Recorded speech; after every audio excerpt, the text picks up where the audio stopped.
Well, what if you do a podcast about jiu-jitsu? We'll call it the old grappler because I'm fucking old, right? The old grappler. Subscribe, make a comment, drop a comment, do what you gotta do. I don't know how this works, but check it out, man. Try to get me in a room, yeah. Everybody wanna talk, why? Always coming with the tunes, they know I'ma take it far, right? Something I already knew, yeah. Never needed your applause, nah. They been saying it's a fluke, this is not a false alarm, nah, it's not.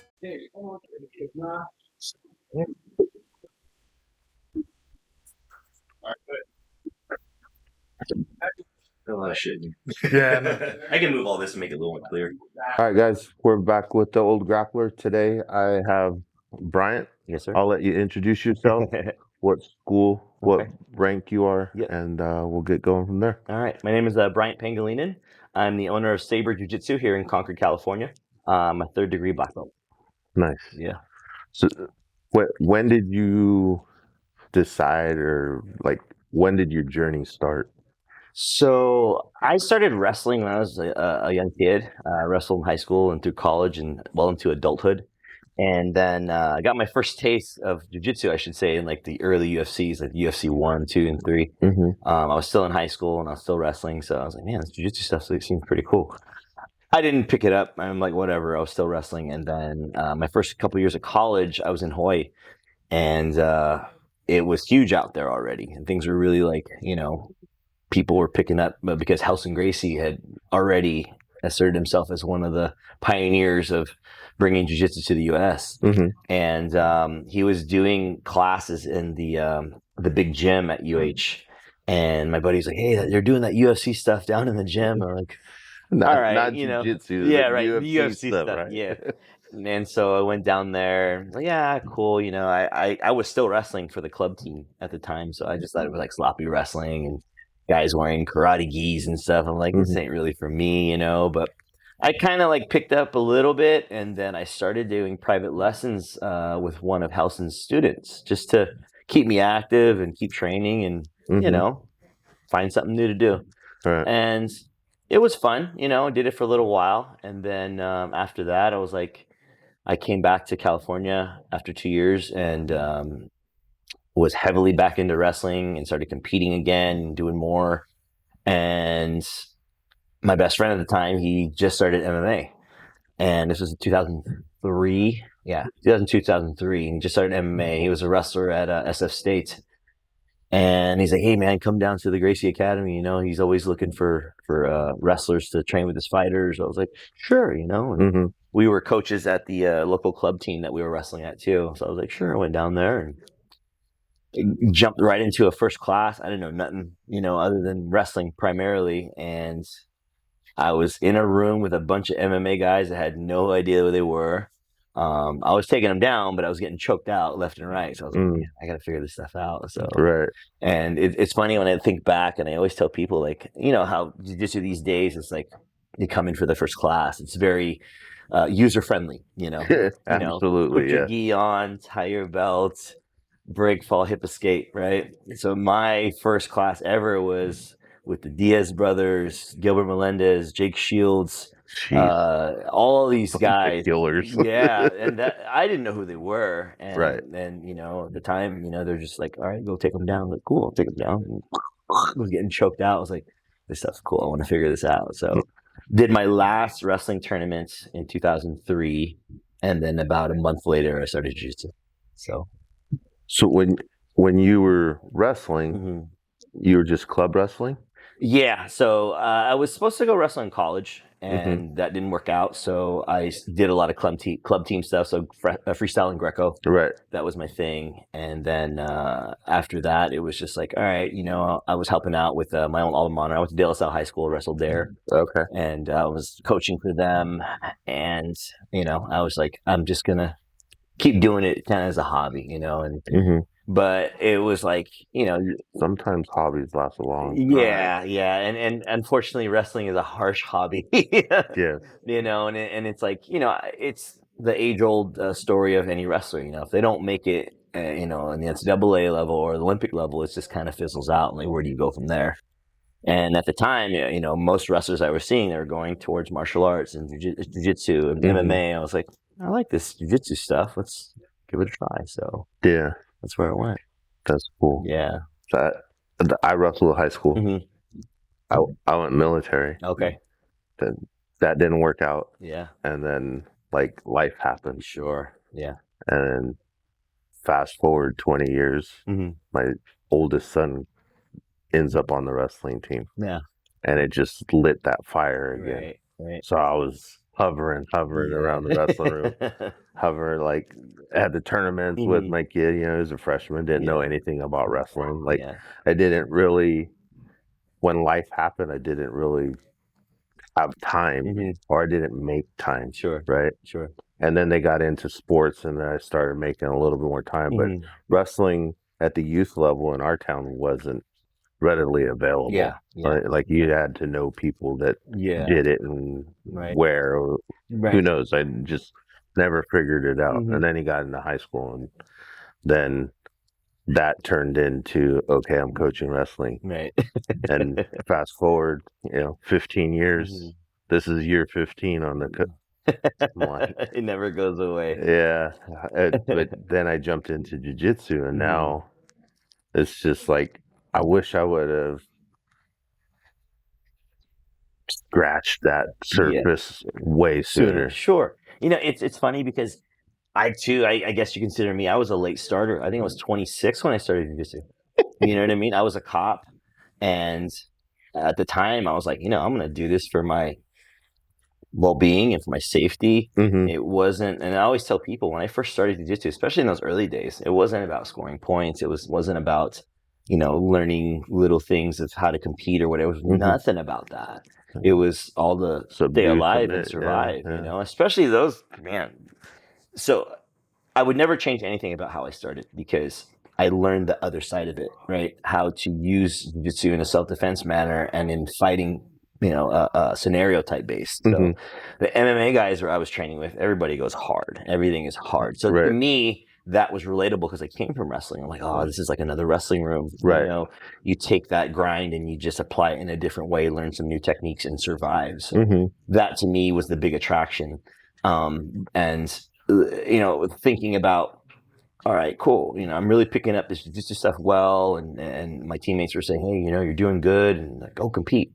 Sure. Mm-hmm. And even I did a bunch of tournaments, at the white and blue belt level.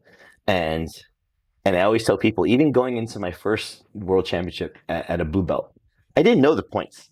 I didn't know anything about the rules. I was just like, just kill everybody, And I won my first worlds at blue, and I'm like, all right, I guess that worked out pretty good. And then you start to learn how to become a better competitor. You're like, all right, I got to learn this stuff even more, and it really that rabbit hole of a jiu-jitsu life really took its turn, and I just jumped right in. So wow. yeah.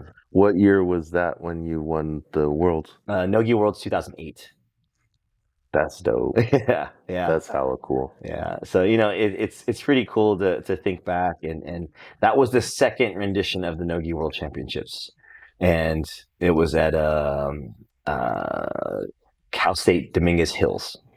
And, it was the middle of the summer. It was hot. And then I was actually a training officer in the police academy at the time. So, as a training officer, you work Monday through Friday, sometimes Saturdays, and it's early mornings, sometimes late nights. And I remember I got off on a Friday afternoon, like at 4 p.m. My parents were like, hey, we'll just come pick you up from police academy, and we'll just gunshot, shotgun right down to LA, and you can just sleep in the car. I was like, cool. My dad was like my guy in all of my biggest fan, huh? Yeah. Especially my wrestling life. He was the driver. He was the guy. He was the food guy. He was always there for everything. So he's like, hey, we'll pick you up. We'll do it like old times, and we'll just boom, That's go. cool.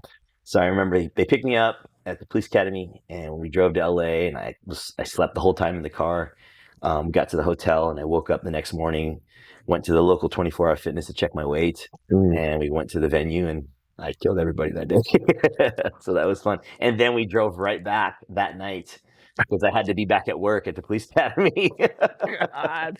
So yeah, it was fun, man. Those are brutal turnarounds like that. Yeah.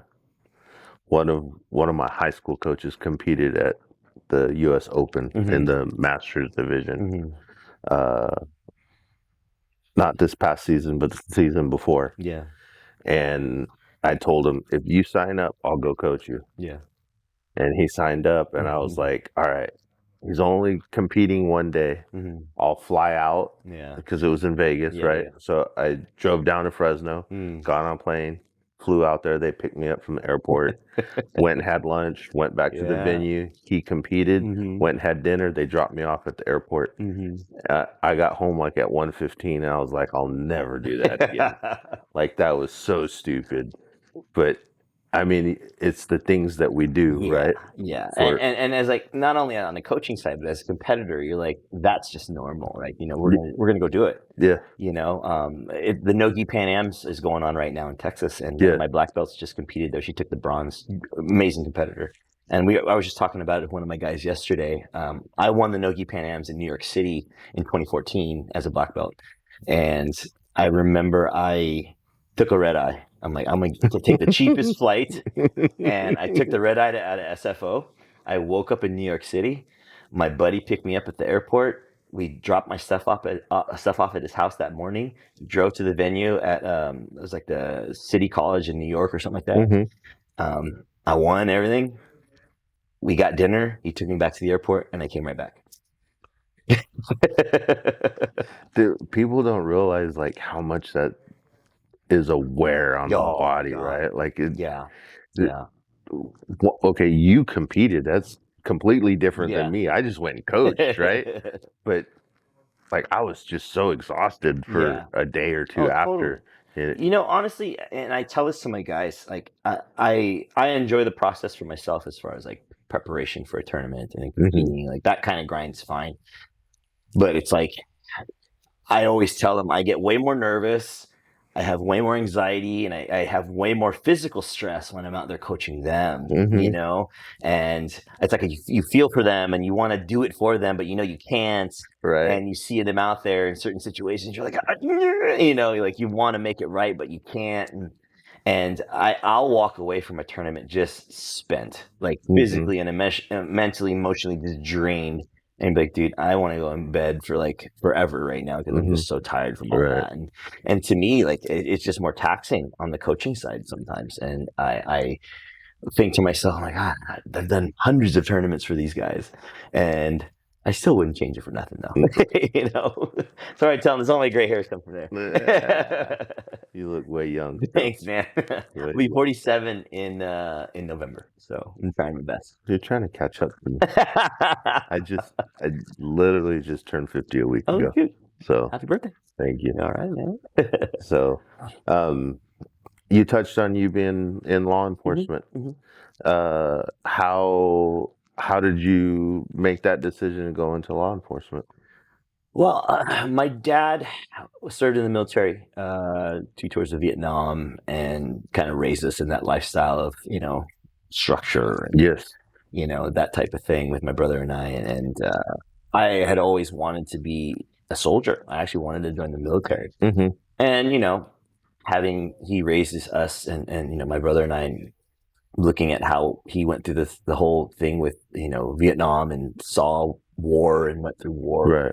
He told us at an early age, like, I never want you guys to go through that. You know, I want you to go to college. I want you to do other things, but I don't want you to go. You know, I don't think I could stomach that. We respected his wishes and like, all right.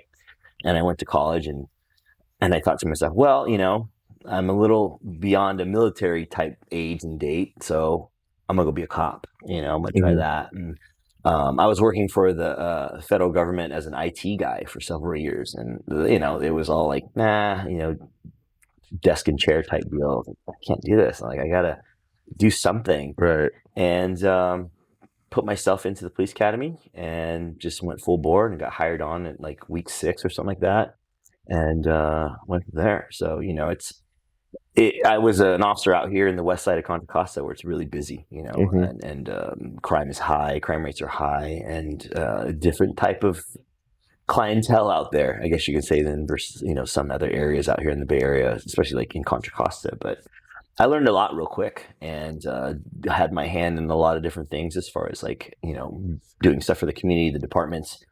and still, maintaining that balance for myself as far as training and always staying up and taking care of myself. So, Mm-hmm. but it was more like, all right, I can't be a soldier. I'm going to go be a cop. So, yeah. So today when we walked in, we're here at your school. Yeah. And you have a first responders class. Yeah. Right, which is pretty cool. Like we talked a little bit ago. We're actually starting one at our gym for first responders. Mm-hmm. But how would you say jiu-jitsu kind of helped you with being a police officer, first responder, like through your journey? Well, it's crazy because, every department out there is lacking on a training and services side as far as providing for officers. I saw that firsthand when I was when I was a patrol cop. Like, they would send us to defensive tactics training like once a month. And if you don't train, it's all perishable skills. Anything you learn in one day, don't think you're going to retain that. Like, it doesn't work that way. Right. And the day-to-dayer doesn't know and understand that. And unfortunately, the attitude of police officers sometimes is terrible in regards to wanting to seek extra. If they're not getting paid for it, they don't want to do it. I don't want to get hurt, whatever. All these different types of excuses as to stay away from doing stuff like that. Whereas I was always the first to encourage my coworkers, hey, you got to come try this. You got to come do this. And it didn't bite on. And it's crazy now because the former department that I was with, they're heavily into it now. It's like they have their own training room, they have their own mat room, they even have, I believe, they have an octagon, or there's like they want their officers to go through the full gamut of understanding hand-to-hand combat. Right. It's great. Some agencies are doing it, some are not doing a thing. So the best I could do, and the best I could do was offer to the law enforcement and first responder community a free class. Like there's no excuse. Like it's free and it's right here, accessible to all. So right now we have our free law enforcement first responder class that we've been doing for like 3-4 years now. And it's every Saturday at 10 a.m. You guys have a good turnout. Oh, right now, yeah. There's probably 20 heads out there right now. Absolutely. And there's like probably 3 or 4 different agencies out there. Guys from CHP, SFPD, sheriff's departments, EMTs and firefighters, they're all out there right now. Because at all levels, and not just law enforcement, it's first responders. I've been on calls with EMTs and firefighters, and those dudes get into fights too, from people they're trying to help. Right. And it's rather unfortunate to see that, but it's like they're also at risk. And, it's good to learn any kind of anything. That's what I tell people. It's like, if it's jiu-jitsu, that's great. That's obviously I have a bias. Yes. And that's my thing. But if the best you can do is go learn boxing, great. Muay Thai, Krav, Maga, whatever, go learn something and be consistent with it. Because the best you can do is understand how to respond to certain things and how to handle yourself physically, But as we all know, it goes to the ground. It ends up in a clinch. It ends up in some sort of wrestling type situation or grappling situation on the ground. And I hate to say it, but the stand-up guys, they don't know what to do. So why not learn how to do something without even throwing a punch? And I always tell guys, I've been in so many, incidents as a patrol officer in fights, and 9 times out of 10, it went to the ground. And I dealt with people trying to grab my gun, dealt with people with guns in all kinds of hairy situations where I didn't have to throw a single punch sometimes. Didn't have to do anything other than restrain, hold, and control, and put them in cuffs. It was like jiu-jitsu definitely saved my life on many occasions when I was on patrol. So if I can offer that to the public, to other officers, have them here, great. And I won't charge a dime for that, Right.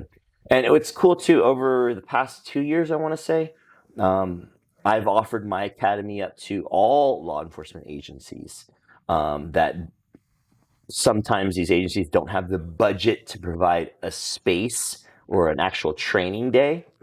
So I've reached out to every agency around and say, hey, do you need a facility? I have space for you.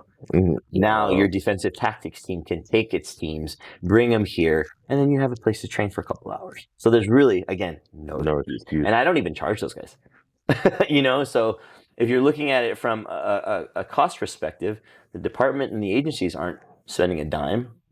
It's just a matter of Time time and no excuses. and no excuses. And, getting all these officers together, say, hey, we're going to do it on this day, blah, blah, blah, boom. So I have hosted BART PD, CHP, Berkeley PD, across the board. They've been here just to use my facility, and I have no problem with that. So any agency out there that want to find a place to train, as far as using it for your own department's training, please feel free to hit me up. I'd love to have you guys. So that's nice. yeah, That's what I need more like that. yeah, And I see things that happen. Social media kind of puts a bad rap on a lot of stuff. Always. But at the same token, the stuff, because I follow so much jiu-jitsu stuff now, like most of the stuff, it's not out there. It's not getting pushed out there as something. It's bad to a certain extent, but it's more like, hey, you guys need to train. It's promoting training, right? It's not promoting that they're not trained. It's like, hey, we're here for you. Right. There's these places that you can go, like that, and like Tom DeBlas is like always giving out freebies. Yeah, the Gracie boys down in Torrance, they're always offering, hey, this person, send them our way. Like I've always been that way too, and I think it's great. The more that these academies want to help people, do it. We have, as academy owners, we have the resource, right? We have the skill set, we have the ability to teach people, we have the room and space. There's gotta find some middle ground between us and these agencies that need the training to want to, like, okay, now we know where to go, or we know what to do. And man, how many times I've come across officers that their last training was the police academy, and they've like been on the job for a couple of years. Like, oh my God, like it just makes me cringe, and I feel bad for that person, and it's like a liability, in my opinion, to the public himself, here, the officer, whatever, and even the suspects. It's like, and we see these videos that pop up like in social media in regards to like bad situations. Right. And you and I, the person that comes from the wrestling, grappling, and jiu-jitsu side, we're like, why doesn't he just do this? Like, like you can eyeball it real quick of the deficiency and what's wrong, right, and how easy it can be fixed, right? How it could have been avoided on all levels. Like no reason to go to any kind of less than lethal or even lethal sometimes. It's like, man, certain situations definitely that I've been in, I could have gone to my firearm, I could have gone to my taser or gas or whatever. Didn't have to because I did it too. So that's amazing. Yeah, it's good. There are good stories out there too. Sure. Yeah. And like a couple of the other guests that I've had in law enforcement have had say the same thing. Like it makes them feel good that they don't have to be violent. Yeah, absolutely. And subdue someone. Like they don't have to pull their weapon or pull the taser. It just, because of the training, they're able to go home at night. Absolutely. You know what I mean? And it's like when you train and you learn these skill sets, it's like me walking around. I don't want to go and choke somebody out. I don't want to go and break somebody's arm. You know what I'm saying? Right. But if I have to, I will, and I know how. Right. Because why? I want to go home at the end of the day. Patrol. I don't want to take anybody to jail. I don't want to hurt anybody. I don't want to have to use my weapons or anything. I don't even want to have to use jiu-jitsu if I don't have to. But I will. Yeah. And I know I can trust in it because I know how to do it safely and correctly. Right. So it humbles a person in a way to understand they have a skill set now. Use it when it's needed, right?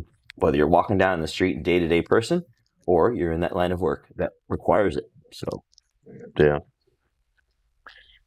Going back to training, besides wrestling, was there any other martial art that you No, just wrestling. I did freestyle, Greco, and collegiate style.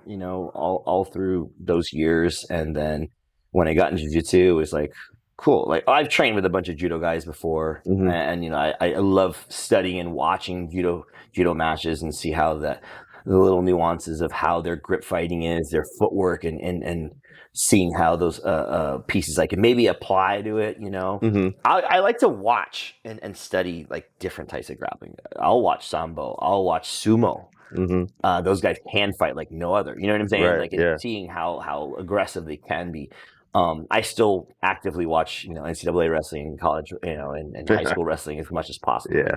And when the Olympics are around, of course, we're all watching that. Right. So that's never changed. But seeing how jiu-jitsu has changed so much because of these other styles, and they're adapting little things and making things work better, and the level of attack has grown. Fundamentals are always have to be the core of everything, whatever grappling you're getting into, and I unfortunately see too many shying away from that, and they want to learn the new fancy stuff first. Like, okay, Let's go do the buggy choke. yeah, let's go do a bunch of leg lock exchanges, but I don't know how to get out of the mount. Right, that's like my pet peeve of all time. But it was always wrestling and straight jiu-jitsu. So I saw little things with other arts, and I did a lot of MMA training. My early years, because all my teammates were MMA fighters, so it's like I had to go. All right, we're doing a Muay Thai class. Great. It wasn't my favorite, but if I had to go do it, I'll go do it. Or but I did a ton of like MMA sparring rounds and stuff like that. And once in a while, I'll do like grappling with strikes with some of the MMA fighters that we have on the team. I'll do grappling with strikes with the law enforcement class, just so they can understand, like, it's all fun to sit here and for us to roll and have a good time. But it's all different when someone slugs you, in the face, or they're trying to, and you're thinking about trying to do an armbar or something. It just don't work that way, like everything changes, So I had a dose of reality. yeah, I did. So coming from the wrestling, like we were doing wrestling in the MMA class, and the coach was like, "All right, go ahead and start using your hands." And I had a guy that was quite a bit younger on top, and like I felt fine. I was doing fine wrestling wise. And then he started striking, and then like it just went blank. I was like, well, wait a minute, Right. now I can't wrestle up to this single. I'm getting hit. Like, Yeah. oh, what's going on? Yeah. And it was a dose of reality. Like, what you see on TV is not quite as easy as they make it look. There's hours of training. Like I said earlier, it's like that's why I wouldn't trade how I started in this stuff for anything, because I was learning how to defend getting hit and the wrestle up. I was learning how to take somebody down to avoid taking damage, and and then apply your own. It's like it was all for that purpose of fighting, Right. So and people had always said over the years, like, your style is so aggressive. I'm like, well, because I come from wrestling, and all of that was very forward. Yeah. But then when you jump into jiu-jitsu and learn that MMA side of it, it remains aggressive, but it learns how to manage and control, go to 0 to 100 and back down to 0 like in a second. Right. And all the little things that you need to learn when it comes to obviously someone trying to hit you and you're on bottom and you're trying to grapple your way through. So I always encourage my students to go out and learn something new. At my school here, we do gi, no gi, and wrestling. Nice. I like being well-rounded. It just, if all you do is pull guard all day, if that works for you, that's great. But life don't work that way. You know what I'm saying? Like, if you compete, you start standing. We're out there in the street, self-defense situation. We're standing. Like, we're not going to go butt scooting into things on the pavement. It just that doesn't happen. So and that's why I'm huge, and I stress the takedown game. Here at my school, and I want my students to be fully aware of it. Not to mention, it's like, I've always been this way because I've networked all over the country and all over the world. With friends that I've made in seminars and competing, and it's like, if I show up and I go vacation somewhere or whatever, and I meet somebody, hey, Nice to meet you. Hey, you train? Cool. Me too. Hey, you want to go train? Cool. Let's go train. And if the question comes out, hey, gi or no gi? My answer is always whatever you want. Because I know how to do both. I'm comfortable doing both, and I love both. So why not be okay in saying, oh, I can do whatever you want to do, Right. So I seriously, it creases me when I hear people say, oh, I don't know how to do no gi. I'm like, how does that make sense? Like you need the gi 24/7 to know how to do jiu-jitsu? Like, come on, man. Or on the flip side of it, it's like the no gi, the strictly no gi guys. Oh, I don't do that gi stuff. I'm like, I'm sorry for you. Yeah. You should learn these things. Yeah. Because I just, again, I see well-roundedness as being more enjoyable, or if, we're out there training and like someone pops up and stands up, cool, let's do this. Let's do some takedowns. Like I want myself and my students to be very versed in everything. So That's funny that you say that, because we have open mat, our gym alone, open mat live rounds on Friday nights. And I have this young guy, he's a high school kid. We start on the ground, right? But he don't want anything to do with that. He wants to pop up. And a couple weeks back, he was just giving me fits. He was no-gi that day, right? And like, it was already a few rounds. Everybody was sweaty. He had done the Muay Thai class before, so he was just the body was just letting the sweat out, right? And I couldn't grab a hold of him, and like I had a harder time. He's young, Sure. he's a whippersnapper, Yeah, right? yeah, Like he's got the spunk. right. Last night he wore the gi, and I'm like, oh, buddy, like, oh, I got you now. You want to stand up? Oh, okay, let's stand up. Right. Like, grab the grips and whoop, he's down. The Like, game what changes. happened? You put your gi on today. I know, like, you got me because of the grips. I'm like, you should learn it, right? Yeah. And that's just it. That's just it. Like if you're getting into this for the first time, and I always tell students this, and I always get asked the question, what was your advice to any student just starting out? Try everything. Try gi, try no gi, try wrestling, learn judo, all these little things that are all involved in every aspect of the game. It's like, why am I not going to learn, all the pieces of this puzzle? Right. Or try to figure it out, You're just going to be lost. Yeah. Yeah. Fortunate for us, like, we have wrestling, jiu-jitsu, Muay Thai, boxing at our school. Nice. And then like some fitness classes too, like strength and conditioning. That's good. Yeah. Like a one-stop shop. Yeah. We don't have the MMA class anymore, but that's the only one. I mean, we don't really have any MMA fighters anymore in there. Right. So yeah, it kind of, the coach kind of had other life things to do. So life comes at you.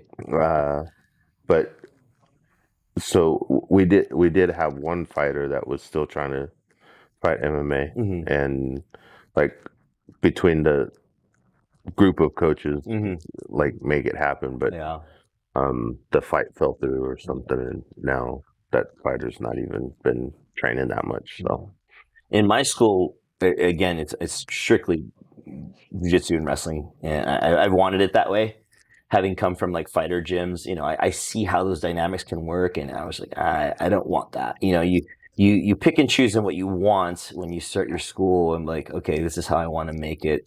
But within my affiliation, I have 7 schools under me, and 2 of them have fight teams.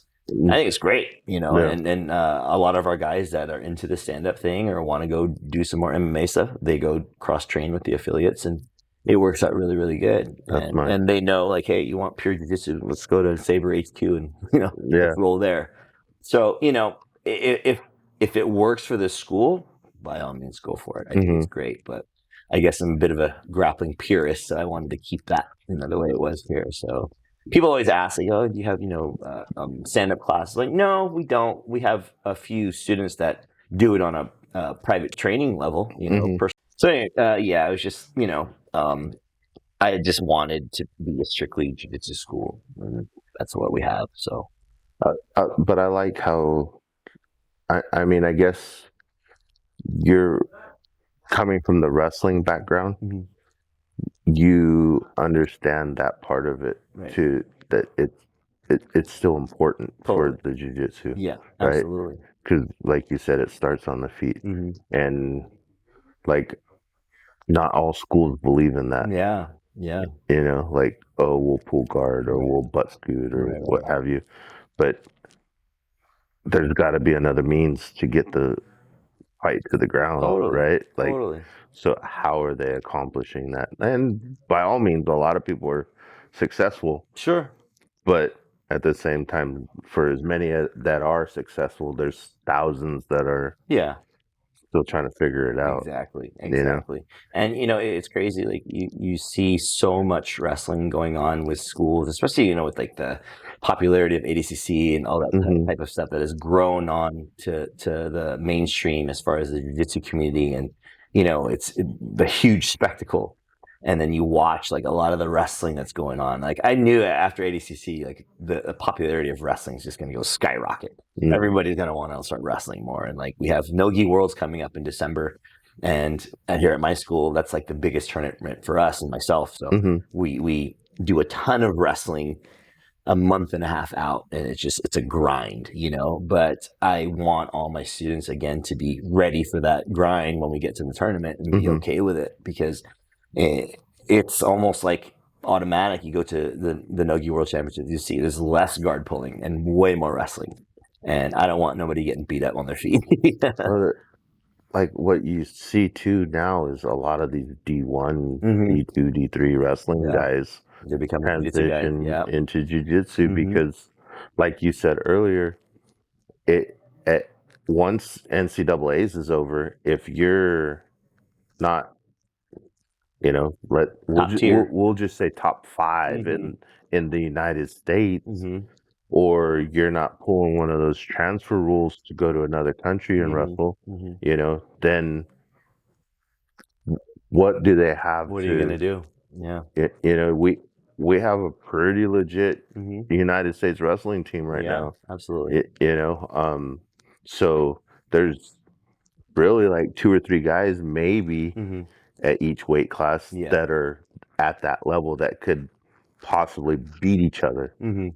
But then we have some of those guys that are at that level and they're Mhm. not being beat, not anytime soon, Right. Right. Right. right? So if your whole goal is to make those world teams and make the Olympic teams that Mhm. wrestle there, but you like sit back and look at reality. Reality says that may not happen. So what's your next option? A lot of these guys are jumping into the jiu-jitsu world, Yeah. and I'm like, I think it's great. holy cow! Yeah. Like That was that. pretty cool. I saw a video clip of Jordan Burroughs doing some Mhm. jiu-jitsu. It was like, oh man. Yeah, yeah. If only, if he like truly jumps into it to see how well he could do in that, but it's like, again, these guys coming out of wrestling that probably see the end of the light as far as that, Mhm. career goes. I think it's a great transition, Well, you look at like Jason Nolf. Mm-hmm. He's Monster. in the wrestling Yeah. community, Yeah. but I've seen him roll with some of the Yeah. like he's gone with the B team guys, I and saw I'm that. like, Yeah. Just picks he's it up. just holding his own. Like Yeah. there's no skip of the beat, He's also, you watch him do that, and it's like he's pure funk, and he's just Yeah, oh yeah, he's just scrapping through and causing scrambles, and that's keeping him alive. yeah, And I think it's great. I think it causes for great exchanges in regards to learning new stuff and all this new era type jiu-jitsu that's out there. It's like, man, techniques are just going to keep expanding and get Yeah. better. So, well, like Bo Nickel too. oh my God, that guy's a monster, just Is- animal. I'm like, holy cow! Yeah. I knew he had seen the end of the tunnel on the wrestling. Like, okay, Yeah. he's gonna move into MMA, Mhm. right? But I didn't realize his jiu-jitsu grappling was Right. where it is. Right. You know, He picks up very fast. Yeah. I think it's great. I'm like, Jesus, Christ, a couple wins in the UFC already. Yeah, he's gonna be top 2 pretty soon, man. he's gonna probably get a shot at some point, and we'll see where he's really at. So Yeah. Those are all monsters too, love it. man. I love it. Yeah, that's so cool. So, what's something outside the jiu-jitsu world that people may not know about you? Oh man, um, I'm a nerd, man. As you can see from my office here, I'm a toy collector. I got a few hobbies. I'm a toy collector. I love the little Funko Pop dolls. I collect all my favorite ones. All these ones around here. Um, I was a big time BMX guy growing up. Really? Yeah. So I started dirt jumping when I was young, because of my older brother, and we didn't have much. My parents bought us old Kmart cheap bikes, but then we would save our money and put premium parts on it. So I have like a Huffy with GT parts on it. So make it cool, right? And so some years back, I really got back into it. Now I just build build BMX cruisers. So like that's my thing. I got a bunch of them at home. I got parts everywhere. It's like it's a real man's Little hobby. garage. Yeah, it's an expensive hobby, but at the same time, it's like it brings me back to childhood and like things I love to do. And it's like now that I have adult money, it makes it more fun.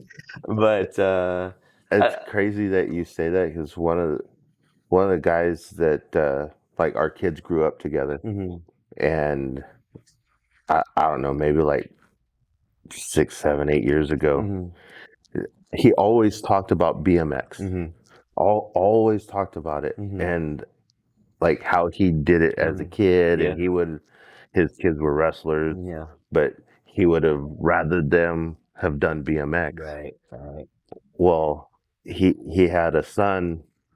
I think he's 5 now, and he got back into it. Yeah. And he was competing. Wow. I'm like, dude, That's like cool. that's pretty cool. And now his little son does it. Yeah. And like he moved out to Oklahoma, and like wherever they are, I don't know exactly where they are. They're like close enough to like BMX heaven. Yeah. Oh yeah. I can imagine out there too. Yeah. There's probably tracks everywhere. So some of the it's places cool. that he's like shown on his social media, I'm like, holy cow, that's pretty dope. Yeah, and it's funny because like I started out as like a kind of a dirt jumper and like that racing scene type stuff, and then when I got a little older, I started to do freestyle. So I was doing like tricks on the ground, and then I started riding half pipe. So I fizzled out of it when I got to like middle school. I was like, oh, this is not cool anymore. I was like, just got away from it, and then was that like during the X Games times? Yeah, but that's also the time where I got heavily into wrestling. Oh, okay. So the transition of one hobby going in and one coming in, like my parents kind of like liked it because they're like, cool, we just have to buy you a pair of $30 wrestling shoes now, not like all these bike parts. So it became a lot cheaper hobby for them to take care of and help me out with. But I'm definitely into that. And then I'm a car guy. I love Toyotas. I used to be a Mustang guy. I was building fast Mustangs for a long time. And then I got out of that and had a bunch of lifted things. I've lifted a bunch of things. Had a lifted Nissan Xterra, had a lifted Hummer H2, and now I have a lifted Toyota FJ Cruiser and a lifted Toyota Tundra. And at the same time, I also like lowered things. So, if it means modifying a car, I'm all about it. I love it. Again, that's another hobby. Like, God rest his soul, my brother passed away in December from cancer, but he got me into all my stuff. Wrestling because he wrestled in middle school. BMX because he was a BMX guy, and modifying cars. So I owe it all to my brother. Nice. So yeah, man, those are things if I'm not tinkering around with something at the house, whether it be the bikes or my cars, I'm probably out there like finding a new place to eat. So foodie too. I'm a foodie, man, big time foodie. I think that's every wrestler becomes a foodie because we're starved of all the good things for so long, and then when we can finally eat something, but that's a cycle that seems I've never ended my whole life. It's like I'm always preparing for a tournament. I'm always doing something, or I told myself 2 years ago that I was gonna walk away and retire, which I did, kinda. I placed bronze at the last Nogi World Championships, and that was like my 11th medal at the Worlds. And I was like, all right, I'm done. I'm good. I'm happy and satisfied. And then I guess you can say I enjoyed that non-competitor life, but then it got sparked back up earlier this year. I'm like, I gotta do something, like. Hmm. I don't know how to train just to train sometimes. I have to have a purpose. I have to have like a goal at the end of the tunnel, And it's not getting easier as I get older, but at the same time I'm like, okay, I'll keep training like I am going to compete. And then I started to do that. And I even got so bored, I was like doing like marathons and like all these running. Like you look behind you, those are all the races I've ran. Like just because I got bored. And it's like I can't keep still. I want to go try something new and keep myself going and keep myself in shape.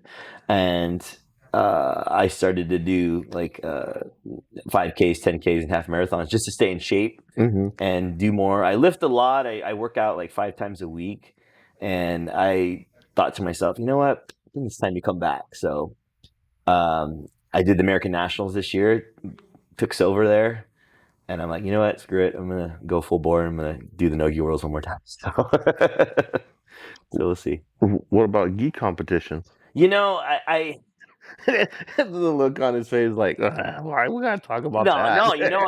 I've done really, really, really well in the gi over the years. Some of my medals are down there from all in the gi. I've competed all over the world in the gi and no gi as well, but my wrestling roots come back out in the end because after winning no gi worlds in 2008 and I won it 2010 and 11, it was just like, all right, this is my tournament. This is my state. This is my this is my thing. And after opening up my academy, that kind of brushed off onto my students, and they're like, "Oh, let's go do Nogi Worlds, coach, because we see you doing it." And I was like, "You got it." So we started bringing teams there, and making world champs, and That's sweet. it's been great. We're going on year 10 next year, and 10 years you've been open? yeah. Oh, man. So it's pretty nice. Congratulations. Thank you, sir.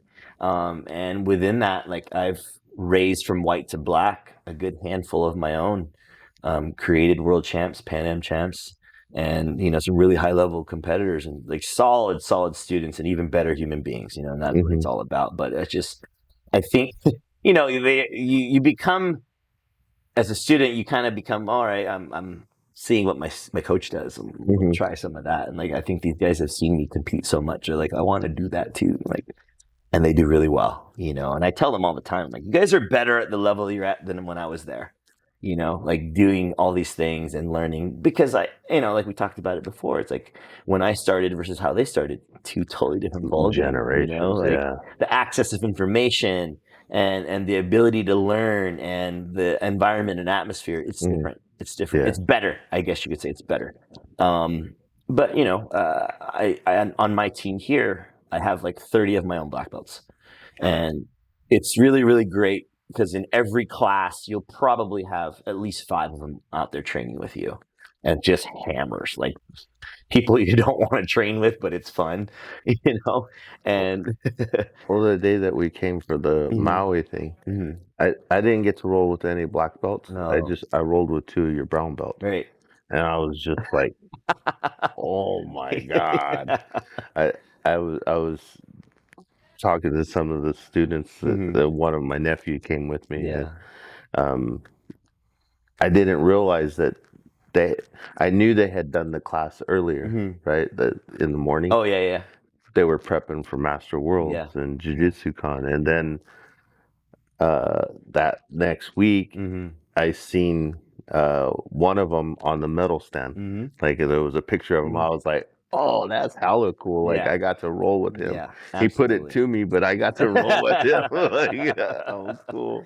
Yeah, and that's the beauty of it here. It's like you'll be out here in the mats with my students, and like we have, again, world champs, Pan Am champs, and you'll roll with them. You don't even know, but that's who they are. Yeah. And they'll put it on you when they want. And trust me, like I have to scrap with some of these guys and gals like so hard. Be like, God, stop getting better. It sucks. But I feel like my students catch me. I'm doing my job. So that's the So I haven't asked this question to anybody. Yeah. But you brought up homegrown black belts.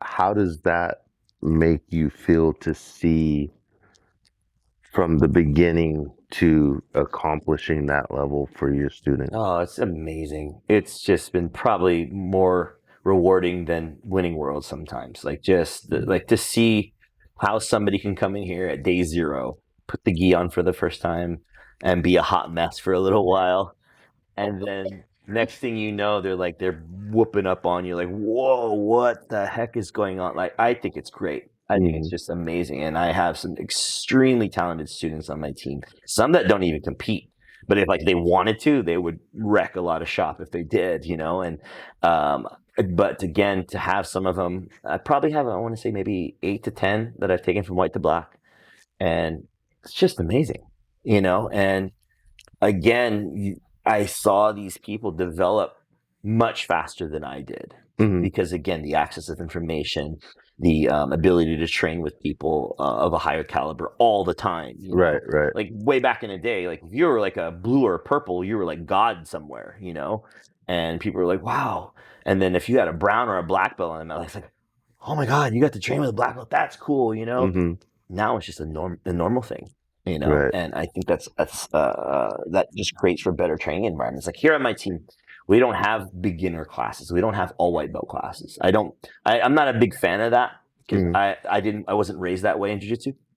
I believe the newer student can learn a ton with cross training with the more advanced, and vice versa. You know, because it helps the more advanced student also learn how to become a teacher. You know, because hey, no, try it like this, do it like this. You know, they talk about the movements with this new person and help develop them because they also remember at some point they were that person too. Right. So I keep my classes mixed like that a lot, and it calls for great training, but again, it forces that white belt or that blue belt to develop so quick. It's like growing up fast, right? Well, sink or swim. Right? Yeah, you have no choice because out there it's a bunch of sharks, and you need to learn how to tread water really well. So I like that you have so many black belts out there. Like our school's new. We have our instructor who's a black belt. You know him, Craig. And then I'm the next belt, and I'm a blue belt, and then it's all whites. Oh, we had another blue belt, but he's moved on, so then it's all whites, and I'm like, so I go to like the open mats as much as I can to cross train with people above me. Yeah. But to have that, it's an advantage. Totally. You know, like we don't have that. Right. So like open mat, like last night, the first few rounds, like I do okay. Like I don't think they'll tell you different, right? The guys that I train with, they'll tell you different because they look at it different than I do. They look at, I didn't submit you, so I didn't win. Right. Or I look at, did you get good position? Did I get good position? Yeah. Right.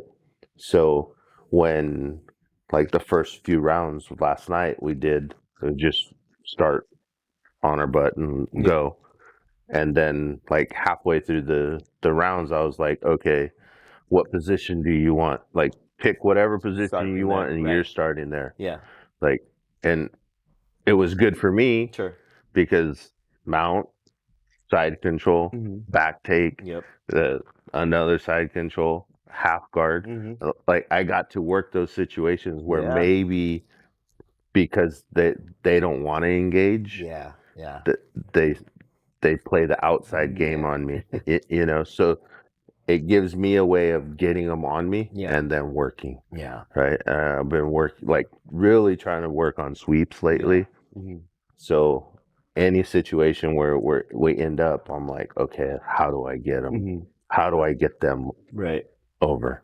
You know, it's funny. Like on my team, we have a private member forum just for my Saber members, and it was the only way I could talk to the entire team, including all the affiliates. You know, I have over 300 members here and 7 affiliates, and like it's easiest to talk on a social media type level, right?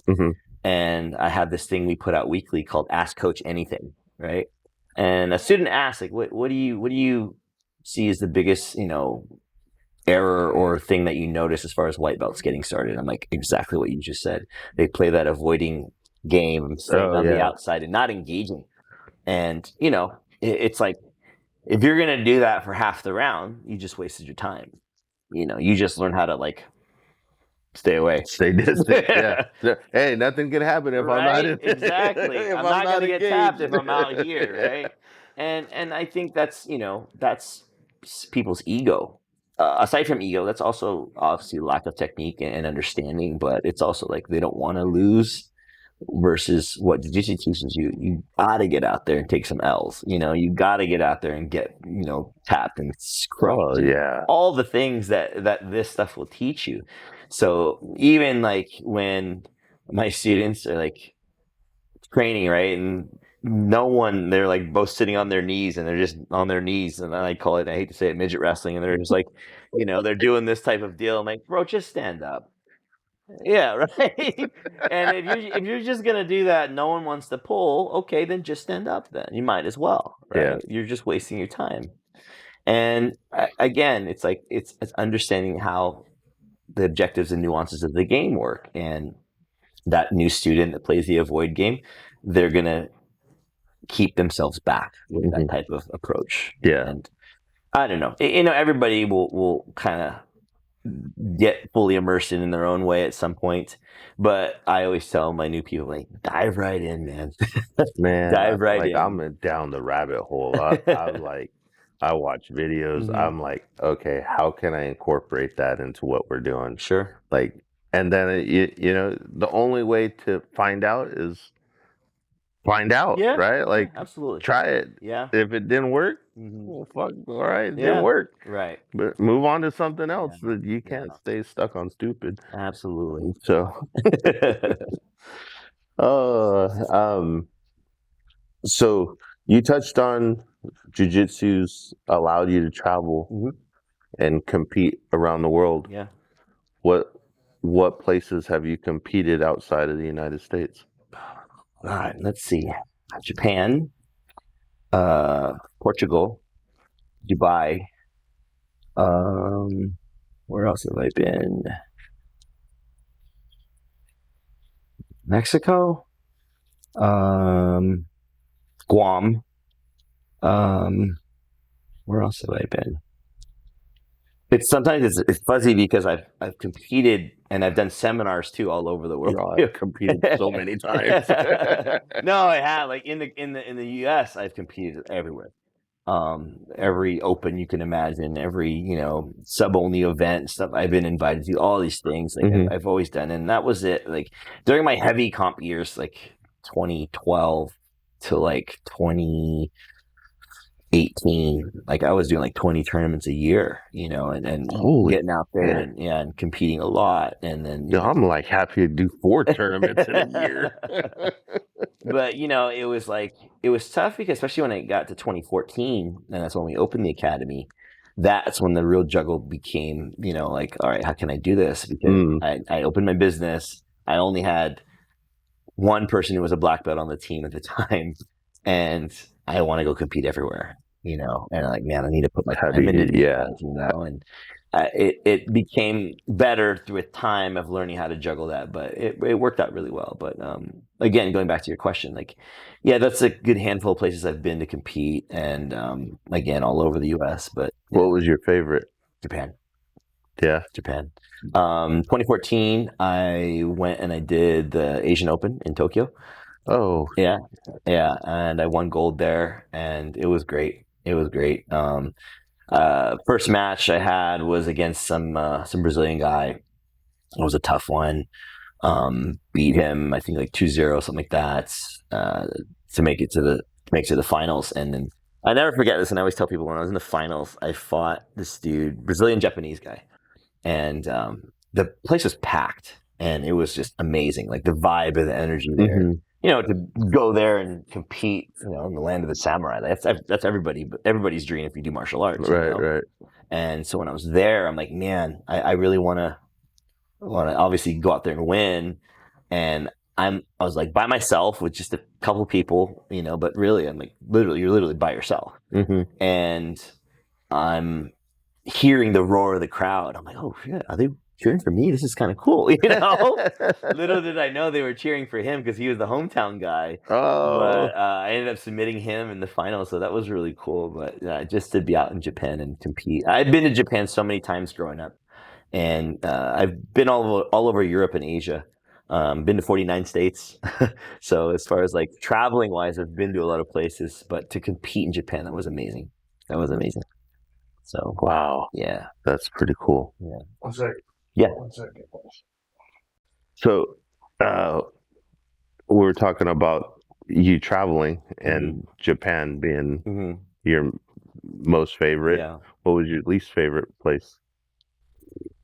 I competed, not to say that it wasn't like a great opportunity, and I'm so grateful that it happened. But I did a super fight in Minnesota once, and it was in a brewery. Oh, In the middle of wintertime in Minnesota, so it's probably like 20 degrees outside. And in the brewery, it was probably like 10 degrees because they got to keep the beer cold, you know? put it outside. Right? It was warmer. But I'll never forget this. I'm sponsored by Shoei Roll, and this company had hired, I guess you say, the Shoei Roll athletes to come and be competitors versus a lot of their local guys, their local black belts in Minnesota. I was like, cool, I took the fight. I'll do it. I don't care. And it was a huge like event, kind of like, you know, fight to win-ish, you know. Okay, yeah. There was tables and chairs and bleachers, and, you know, it was a really, really nice setup. And again, it was right in the dead center of this really nice brewery. And we get there, and I'm already freezing, you know. My God, I'm just cold, you know. And they're like, all right, here's the lineup for tonight, blah, blah, blah. I think it was like somewhere towards the end. And there was nowhere to really get warmed up. I was going to ask that. Oh, yeah. And I'll never forget that. I was like totally like huddled up with one of my friends, like, oh, dude. And I remember we were in this little corner area, and we could feel a tiny little heater come down from the ceiling. And we were like, you know, and I'll never forget, I think my fight was like 10, 15 minutes long, and I was pawing like the first several minutes because I couldn't catch a grip. My hands were that like tight and cold, and the gi itself was cold. So it was like, man, that was terrible. It was fun. I ended up winning. It was fun, but it was just like, oh my God. Another fun but yet really tough experience. I won the Chicago Open in 2014. I went triple gold there. And I went out there, flew out there by myself. I'm like, all right, let's do this, you know. I'm going to go out there and scrap. Again, middle of winter time. And Chicago is like next level cold too. And there's snow out. I remember I'm thinking it's going to be cold in that Chicago State University venue for sure. I sat out in my rental car with the heater on, with my gi on, taping my fingers for like as long as I could until about maybe 15 minutes before my fight time. And I was just sitting in the car like this. All right, time to go. I jetted, went to inside. To the bullpen. Went to the bullpen. They're all, Bryant. I was like, yeah. Warmed up. Wrecked it. Wow. That's a cool story. And, you know, it's funny. I had dinner the other night, and somebody asked me, you know, about my first black belt competition. And I was doing referee service for what was called S7. It's 5 grappling now. And we were in Oklahoma, and I was refereeing all day, and I just took my lunch break, and I had a nice fat, you know, Oklahoma brisket sandwich. I was like, oh, that was great. And then right after I get done, they're all, hey, black belts can compete for free. I was all, oh, man, this is a great opportunity. First time to compete as a black belt. Damn, I just ate that fucking sandwich, though. I said, screw it. And I went out there, and I won the adult expert no-gi division. I had 3 fights. I was burping barbecue the whole time, and I still won this fat championship belt that I still have. So it's like, you know, that's sweet. You know, I can't I can't complain, but you're like, again, right back to those stories of competing, right? Mhm. It's the adventure, it's the little stories that you can pull out. Because as a wrestler too, I can remember so many things growing up. Like, oh, you remember this tournament trip? Like, Right. such and such happened to somebody, or we did this funny folly, or whatever. Mhm. Those are the stories. Right. And so, yeah, the barbecue brisket was always a good memory for my That's very funny. first time as competing as a black belt. So no, honestly, nothing ever bad. Nothing ever bad. Just those little funny things that happened. Yeah. So a couple more questions. Yeah. What's your most memorable moment that you've had through your journey? Wow. Whew.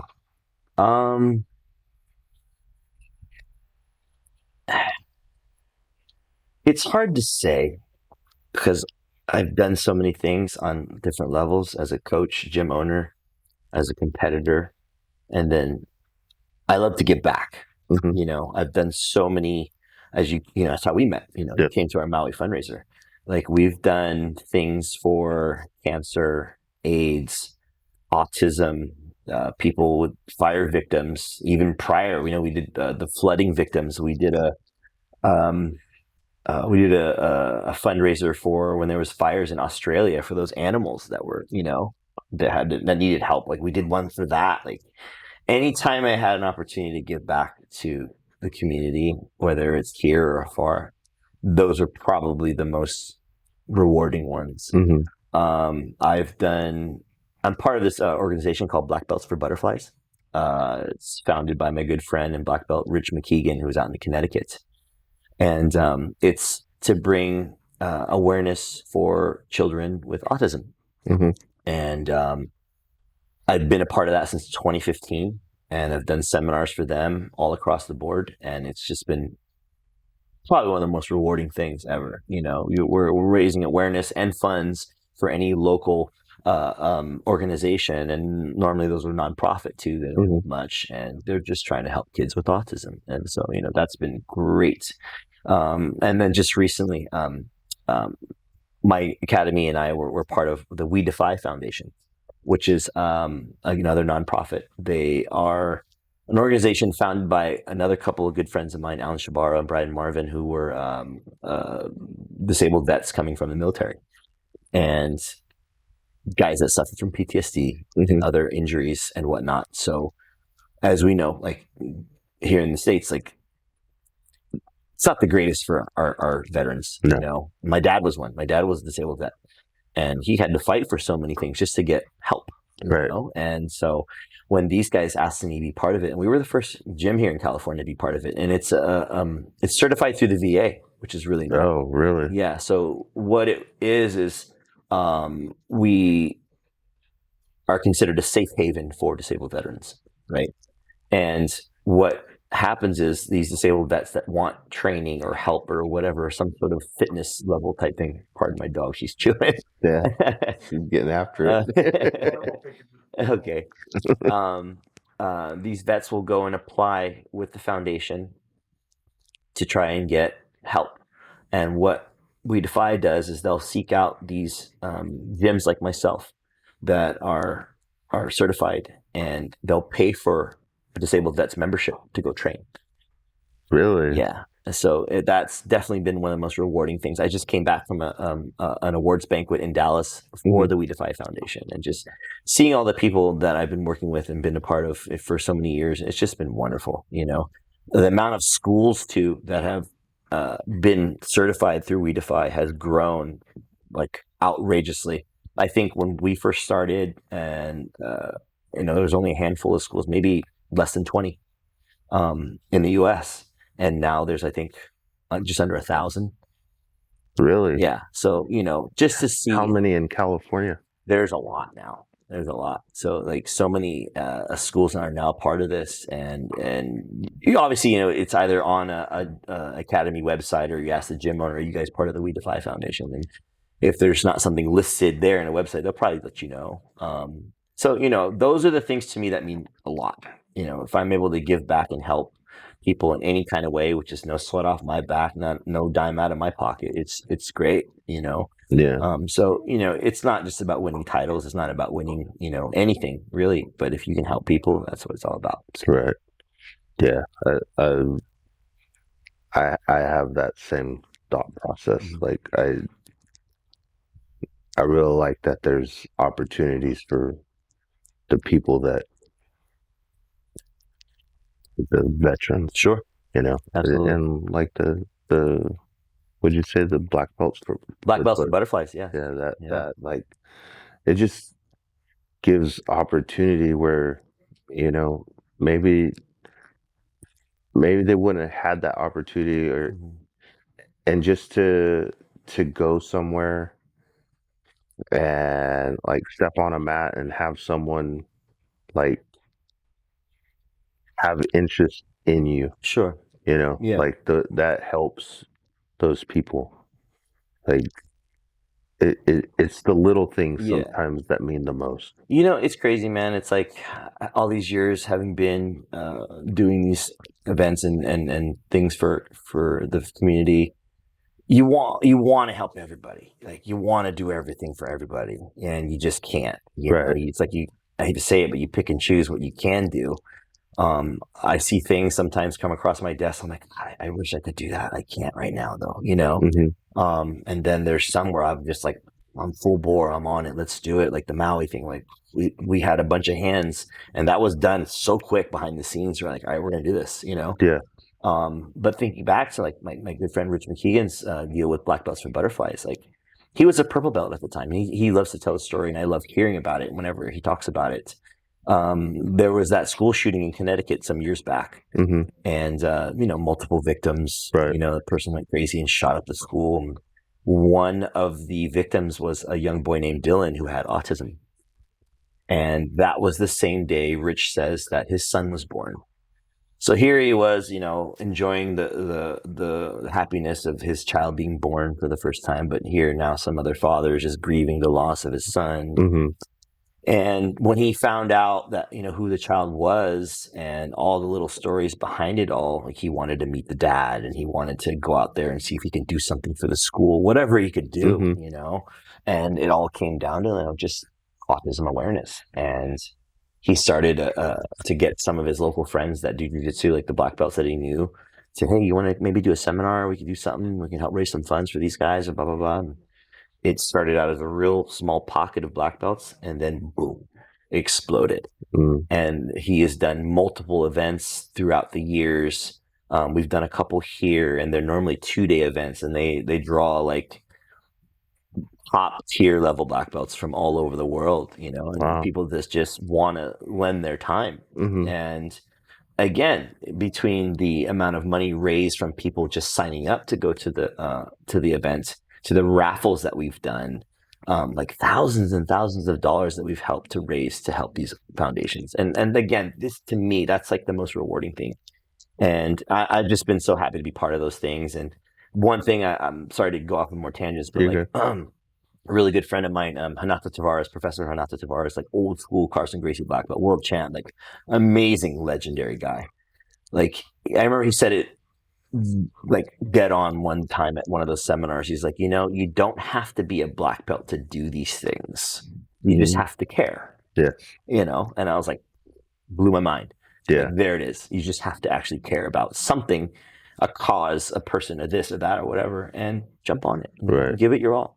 And again, I wish I could do it all. I wish I could had all the money in the world to spread around and help everything. I just can't. But I do what I can. And so every so often, and it just kind of comes in waves in regards to things that we do for the community, whether it's tragedy or something else that comes up in my own personal life, where I'm like, you know what, I'm going to go do this. I mentioned my brother, he passed away from cancer in December. He retired from United Airlines and didn't have a lot, and was just like, hey man, he was 50 years old at the time. Wow. And and that was like the first big huge thing as far as like terminally ill, someone in my family passing away. I'm like, oh, this is all brand new. I lost my dad 3 years ago, and he died of natural causes, but it was just like, wow, like my brother's so young. Right. I went on a rampage and went doing seminars across the country to help raise money for my brother, so it was like one of those things where, like, if you have something you're so passionate about or you care about, you're going to do everything you can. And I did. I did what I could. Obviously, I can't cure cancer, but damn it, I can try and help him. I can try and help his kids, and do whatever I could. That's all it takes.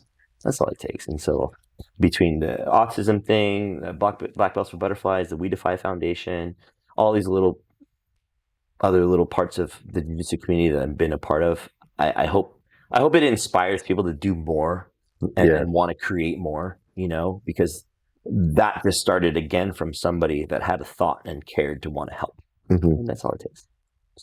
Yeah. Well, I thank you for that. Thanks, man. Yeah, that's good.